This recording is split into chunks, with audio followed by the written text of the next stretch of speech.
Hello and what is up, my friends? It's Thunderbob here, and tonight we are going to take a look at the most recent release of the Awesome Sauce. If you're new to the Legends Ultimate, or you're not familiar with the Awesome Sauce, it is a pre-configured front end that you can load onto the arcade cabinet simply by plugging a USB drive into the cabinet. This will add more than 20,000 arcade, console, handheld, and computer games, and a really nifty interface to find your games. In this video, we're going to go over some of the methods to download the Awesome Sauce, how to install the software, and then a brief demo of the updated version and a few games that you can run with this thing. Speaking of USB drives, in the description below, I'm going to list out a few of the drives that I've personally tested and that I know work well with the Legends Ultimate, though there are many others that also will work. I have released several videos over the years for both the Legends Ultimate and for the Awesome Sauce, the last being about a year ago with the last major update to the Awesome Sauce. The reason I'm making this video is because a new version of the Awesome Sauce has come out that actually coincides with a big firmware update that AddGames put out that unfortunately caused a lot of headaches for users. They put out a couple of good ones, like 5.68 I think was the last major update, which allowed you to launch several things without having to log in and actually had some good changes. And then 5.7 came out and caused a ton of issues for some of these front-end system, CoinOps, AddOn X, Awesome Sauce, all had issues. This update specifically works with 5.7. Though if you've not upgraded, I would stay on 5.68 or even further back if you have a preferable firmware version. Okay, now let's take a look at the ways to obtain the Awesome Sauce. To start with, this is the most recent post on the Facebook group on the different ways to obtain this. I'm just going to go through your options. You can get this directly from archive.org if you click on this link. This is for the full build. Usually you can download a zipped version or use the torrent. When I tried the torrent, it actually failed, but I think it takes some time for it to propagate and become available. There are some things I'd recommend if you do download it here. Make sure to use a download manager. If your download fails for any reason and you're not using a download manager, you start usually from scratch and it takes forever. Yeah, so that's one option. You can also download it using the FTP link, and I'm actually going to go in more depth in this in just a moment. I'm going to show you actually how to do this after installing FileZilla. And then you can also use the Google Drive, and there is a link down here to use a piece of software that is supposed to increase the download speed. I haven't actually used this method, so I'm not going to go into too much depth on it, but one nice thing is they have it available where you can download everything in smaller 2 GB zip files instead of the full 1 TB all at once. So that's a good way where you can get this piecemeal instead of having to download 1 full terabyte altogether. And then the FTP drive, we're going to jump into FileZilla, and I will show you how to use this. Okay, for the FTP, click on this link, which will take you to a Google Drive. Download these instructions. I'm also going to walk you through this, but here is the instructions. I'm going to just show you this in real time rather than read all this out as I've already done it, and there's just a couple of things I'll mention along the way. It's really not as complex as it looks. Okay, so here is FileZilla. I've had it installed. I'm not going to walk you through step-by-step downloading and installing FileZilla. If you can't figure out how to do that, you probably should not be messing with the Awesome Sauce, just to be honest. I've already done this, but I'm going to show you how to basically do like a new download. Pretty simple stuff here. There's a host name, username, password. The host name is in that PDF file that got posted. It's username is at the bottom of that PDF document. There's a bunch of them listed there. I just randomly grabbed one and it worked for me. If you ever have an issue and it does not work, pick a different one. It's that username password is probably used up at that time. So I typed in username, password. Port number, again, is from that PDF file. It's 2121. Okay. Now, per the PDF, you want to come to the transfer menu, make sure preserve timestamps of transferred files is enabled. Then we can connect, click Quick Connect. Hopefully that username and password is not being used by anyone else. And you can see I got connected here. The way to read this, left side is your computer, right side is the FTP that you're connecting to. We're going to navigate to the full build here. And this is where we've got some options. You can download either a zipped version, either in one total file or 473 split files, or you can download a unzipped full build. I used the unzipped full build, and the reasoning for that is I am a little bit limited on hard drive space. I had like 1 terabyte free on my main drive on my computer, and then I had an external drive of 1 terabyte. Now, this build, as is, requires a 2 terabyte drive, just barely. So I downloaded the 1 terabyte drive, and I culled a few games that I didn't care about to where it would fit onto my external drive. And I'm going to show you how to do that in a few minutes. But if you want to do that, the easiest way to navigate is using the unzipped build, as it's difficult to delete stuff while it's zipped, and you're not going to have enough space to export and everything. If you have huge 4 terabyte SSD or NVMe, go ahead and download zipped. It'll be a smaller and quicker download. But if you're limited on space, I would recommend the unzipped file.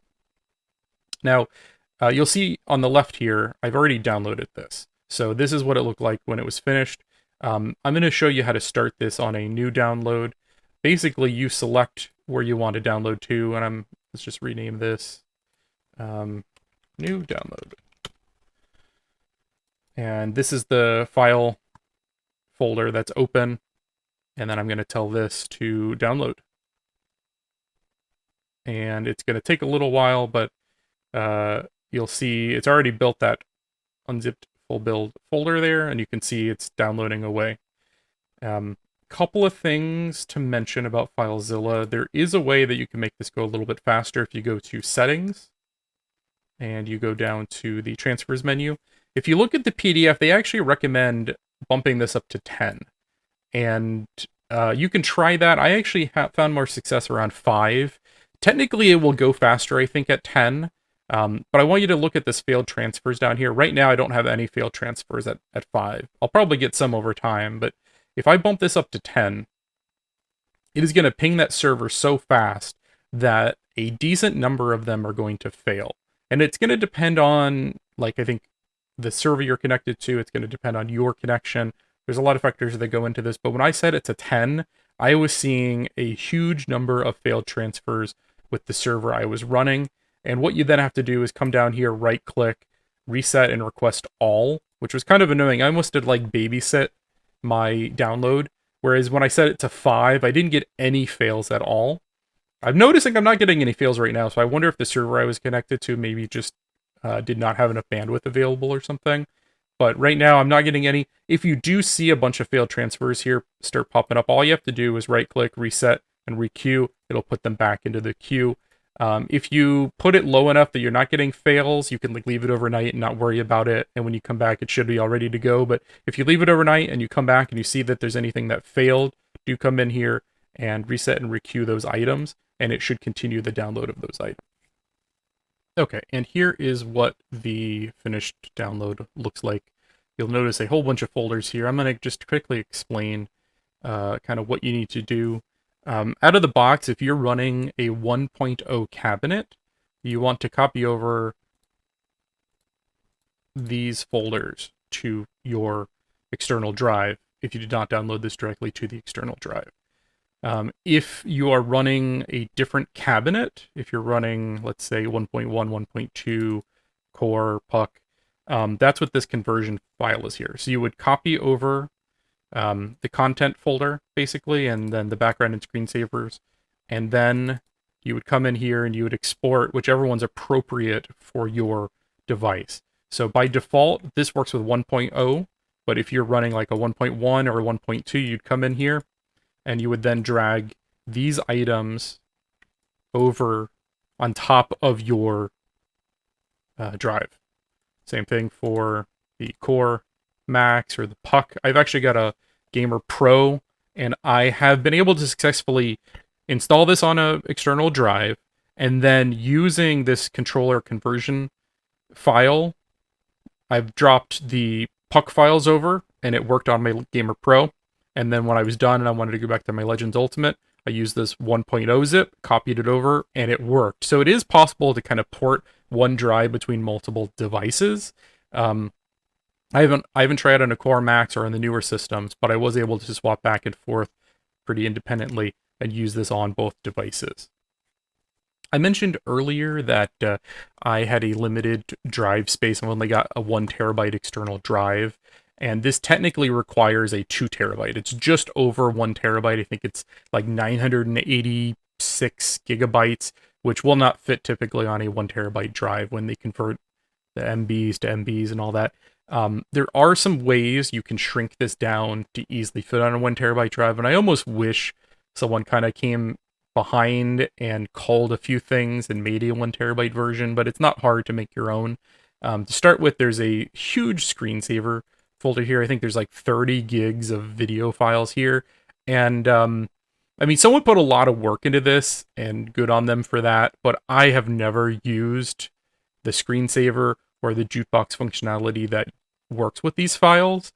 So I did not copy this folder over, and you won't lose any functionality by not copying it over if you're not using that jukebox or the screensaver. So that's one thing where you can cut a little bit of space. Another thing I could mention is there are a ton of games on here that just don't really make sense on a arcade cabinet.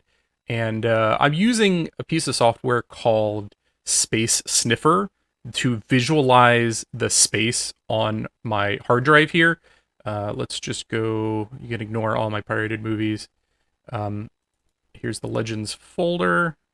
And actually, let's go one level deeper. Okay. So you can see PlayStation games, Dreamcast games, Super Nintendo, Sony PSP, Sega CD. You can see what systems are taking the most space. And I've already cut this down, so this is probably not going to look like if you do this yourself.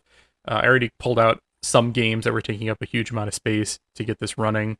You can also see here is that screensaver file.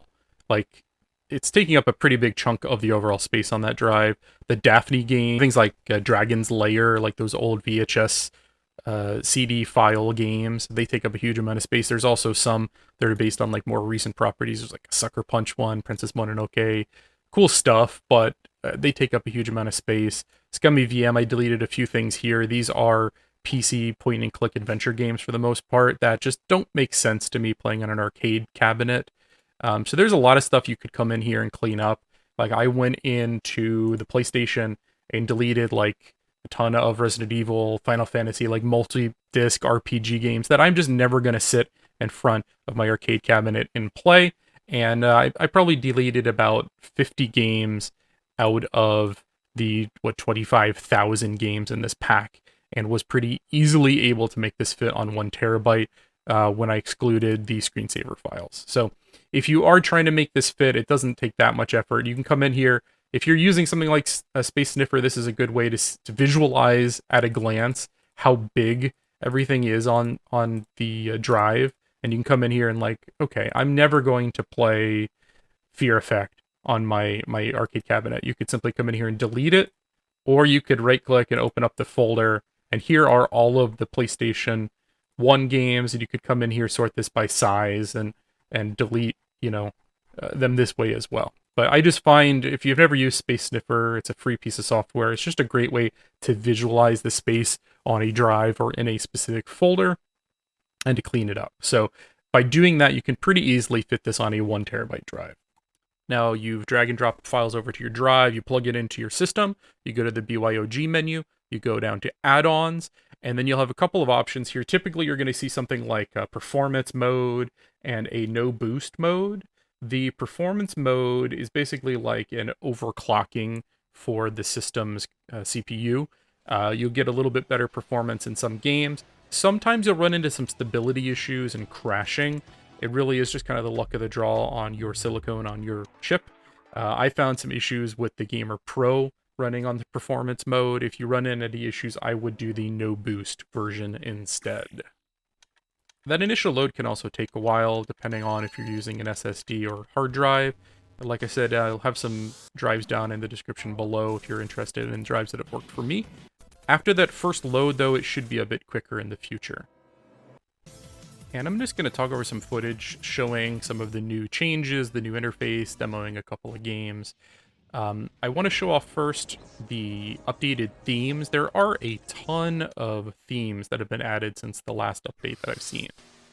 You have your default, like your Luna, but then there's also a lot of retro themes in here. There's like an 80s theme. There's one that makes it look like coin ops. There's 2 versions of Luna here. There's just a ton of variety to the themes now, and they do change up the look and the feel. I noticed some of these are a little bit more perfect than others, like the coin ops one I noticed. When you're scrolling through games and you get to like where you can read the description of the game, the description pops up in front of the game names, and I don't love that. So some of these are a little bit cleaner than others, but there is a ton of variety here and new stuff in the themes. And there are a ton of other changes beyond the themes. This build incorporates fixes and improvements that have occurred since the last full release. This includes making it work on 5.7, which was broken for a time. This also has updated squash files that incorporate the latest versions of RetroFE and improvements to bit LCD support. I don't have a bit LCD to be able to test this out, but I hear it's better. They've improved the art for thousands of the games in the interface. They've shrunk down and reformatted while maintaining quality. There's a bunch of fixes for the bezels when you're running different games. There are also some new games that have been added. Not a whole lot, like on the arcade side of things, but they've added in a few of the console games and computer games. Specifically, there's a pretty big Famicom pack, about 425 new Famicom games. Those are Japanese Nintendo games, basically. NEC Super Graphics, NEC PC Engine, NEC PC 8801 games have been added, and a complete rebuild of the existing Sega CD build. And that's in addition to all the existing systems, which include nearly every arcade game from, 1970 to the early 2000s. It includes nearly every home console from the Atari to the Dreamcast. It includes nearly every portable system from the original Game Boy through the PSP. Many classic computer games, Scummy VM games, Daphne games, the list goes on and on. Now, one thing I'll mention as I just cycle through a few games here is that the Awesome Sauce, it has a ton of games, but it doesn't mean that everything is going to work perfectly. The Awesome Sauce team seems to have a bit of a kitchen sink philosophy. I've mentioned this before. And they basically include every system that will boot, and then every game for that system. For example, someone determines that Naomi games are running. So someone drops every single Naomi game into the Awesome Sauce. Not all of those games work perfectly. Some of them may need some additional configuration. Sometimes, you're going to have some FPS drops. You may need to go into the settings, either the MAME settings or the RetroArch or the emulator settings. Maybe add some frame skip, lower the resolution, do something to make it run a little better. And in some cases, you're just not going to be able to make it run better. There's certain games that I could not get either to launch or to run at a performance level that I considered acceptable. I would say about 80 to 90% of the games I try run acceptably out of the box or require minimal configuration. I also want to mention that sometimes you're going to boot up a game and the controls are not going to be configured perfectly. This is generally caused because there are so many different arcade and controller configurations, and the Awesome Sauce mostly uses a one-size-fits-all setup. So you might boot up Street Fighter, Mortal Kombat.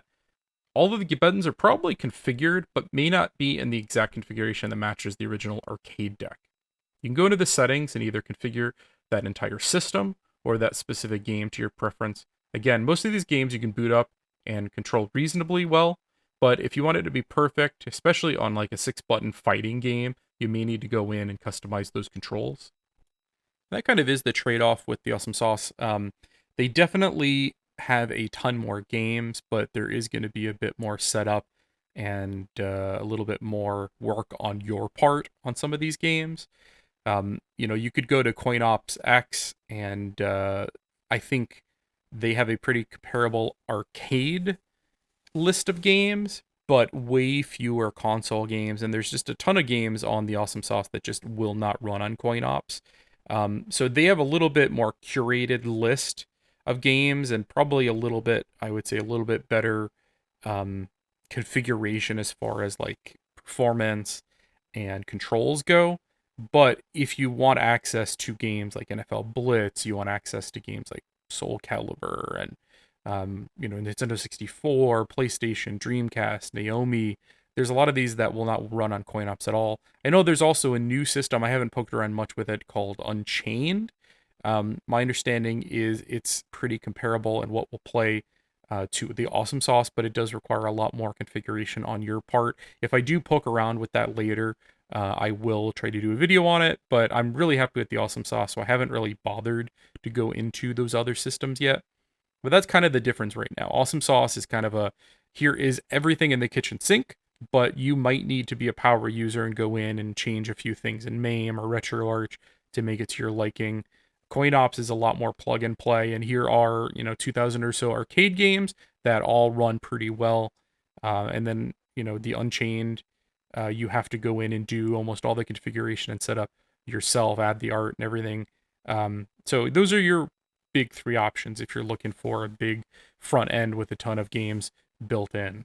So in conclusion, this is my favorite way to add games to the Legends Ultimate Arcade. You can play a ton of newer arcade games, Dreamcast games, PlayStation games, PC games, homebrew games that you could not play directly on the cabinet or with the CoinOps X, AddOn X. This is the only method that I'm aware of to get most of these working. Now, this video mostly covered just the major changed items in this recent update. If you want to go back, I have a couple of previous videos in a playlist below that go into more detail on previous versions, and you can see more games running. But at the end of the day, I'm still very happy with my Legends Ultimate, and the Awesome Sauce has just gotten better over time. And if you do have any issues, I really highly recommend checking out the Awesome Sauce's Facebook page. They are an amazing group of individuals who spend a huge amount of time getting this thing working and offering help and support to people. And if you have some skill or some time to offer, drop a line to them. They're always looking for new testers, more people to help build this thing. So join if you want. If you need some assistance, they are a very helpful group of people. So that's it. I'm going to end it there. I do want to thank everyone for watching tonight. If you've enjoyed this video, I have a ton of coverage on the Legends Ultimate and other gaming devices like the Steam Deck. I'm big into virtual reality. I cover everything from new AAA releases to retro classics and everything in between. And if that sounds like something you might want to see, please do like, subscribe, drop me a comment with your thoughts, and just thank you once again, and have a good night, everybody.